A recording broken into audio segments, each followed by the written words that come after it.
All right, so you ready to break down one wild game? Oh, yeah, let's do it. We're going deep on this Eagles-Commanders matchup. It was a classic NFC East rivalry game that had a little bit of everything. You had lead changes, huge plays, and then even a last-second field goal that could have sent it to overtime. Yeah, and this wasn't just another game. These two teams were fighting for playoff positioning, and you could really feel that intensity. Oh, absolutely. The Eagles came out hot. That opening drive they had was a statement. Jalen Hurts was in command, leading that signature Eagles no-huddle offense down the field. That's interesting, because that no-huddle, it wasn't just about tempo. It was almost like a way to expose a weakness they saw in the Commanders' defense. Earlier this season, the Commanders had struggled against teams that pushed the pace and forced them to make quick decisions. Oh, that's a great point. The Eagles clearly did their homework. And it paid off with that touchdown to A.J. Brown. Exactly. It was classic Eagles. Power running and then precise passing. It really set the tone early. But the Commanders didn't just fold, though. Sam Howell really impressed me. With his poise, they answered back with a balanced attack. And, wow, Terry McLaurin, he was making some unbelievable catches. He's such a threat. He has this way of just finding those holes in the coverage, making big plays when they need him the most. I mean, he's clearly Howell's favorite target. Yeah. And they tied it up at 7. For a minute, I thought it was going to be a shootout back and forth, but then the second quarter really took a turn. Yeah, the second quarter was different. I think the key turning point was that turnover forced by Hyson Reddick. That guy is an animal. That sack on Howell, forced fumble.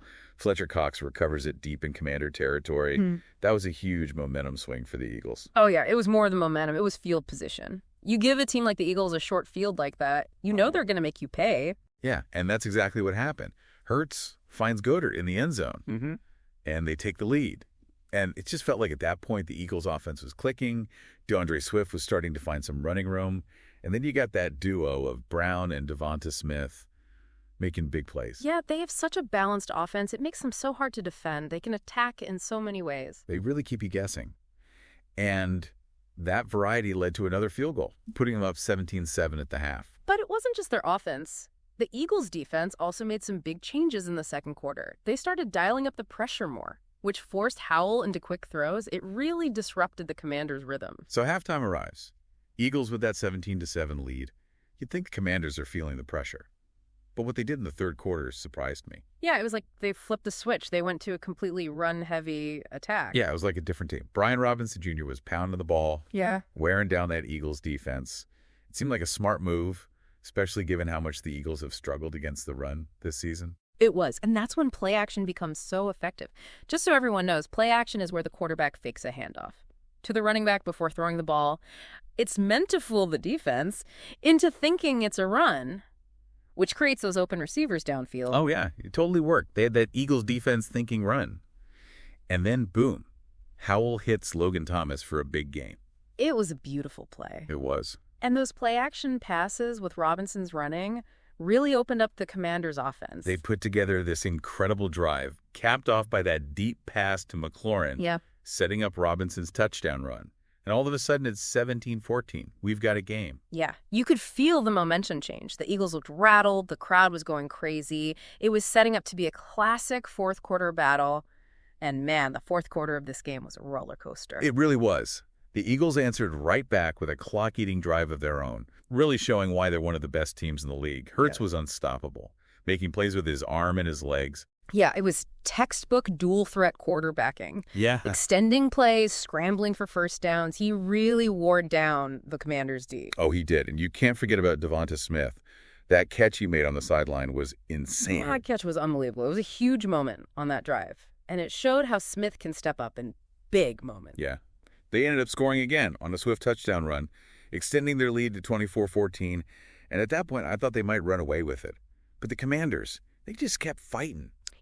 I was really impressed with how resilient they were, even when they were down. They never gave up. Howell never lost his cool, and they kept making plays. Yeah, Howell was incredible, especially under pressure. Late in the fourth, he puts together this incredible drive, connecting with Curtis Samuel on those quick passes, and Robinson kept running hard. It really showed how much Howell has matured. He didn't force anything. He took what the defense gave him and kept the drive alive. And they got within 3 points.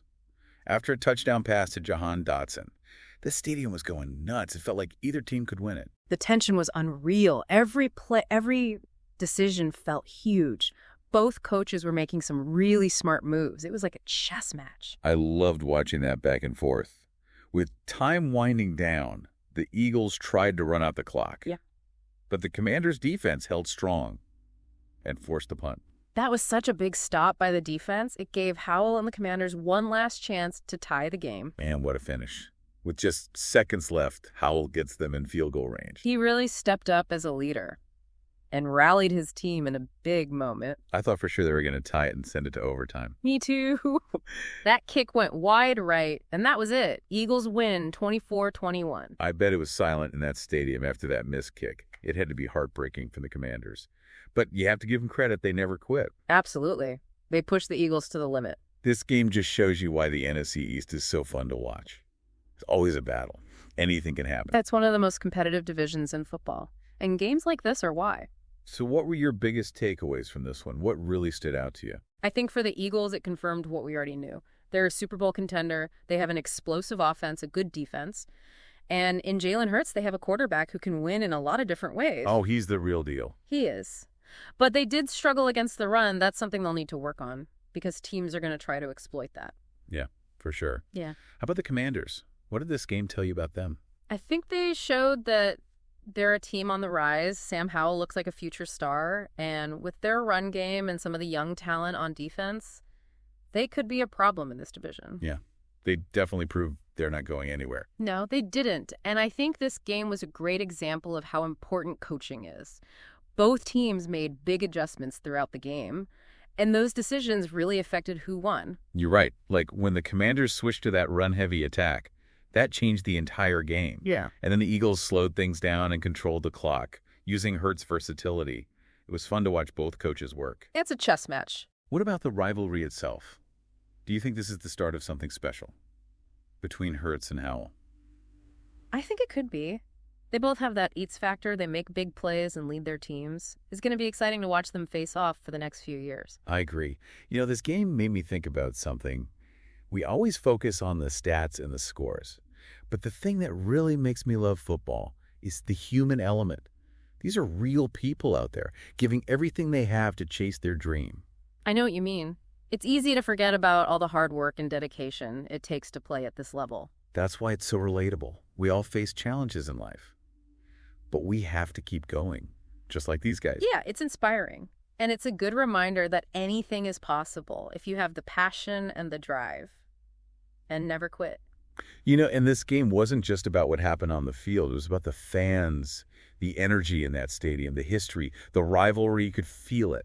NFC East games, they're always different. The crowd was electric. You could tell this game meant something to them. It felt like the fans were a part of it, like they were living and dying with each play. These are the games that remind you why we love football. It's more than just the game itself. It's the emotion, the drama, the shared experience. It's captivating, right? All those unexpected plays, the moments that leave you stunned, like that last-second field goal attempt that missed. It was rough for the Commanders. But you know it's those moments that you remember. You're right about that. And this game had a lot of them.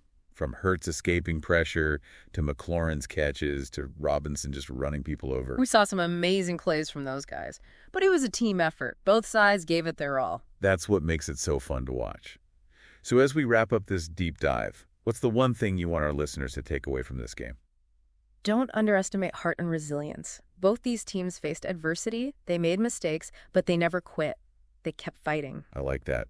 And you know, that's something we can all learn from. It doesn't matter what challenges we face.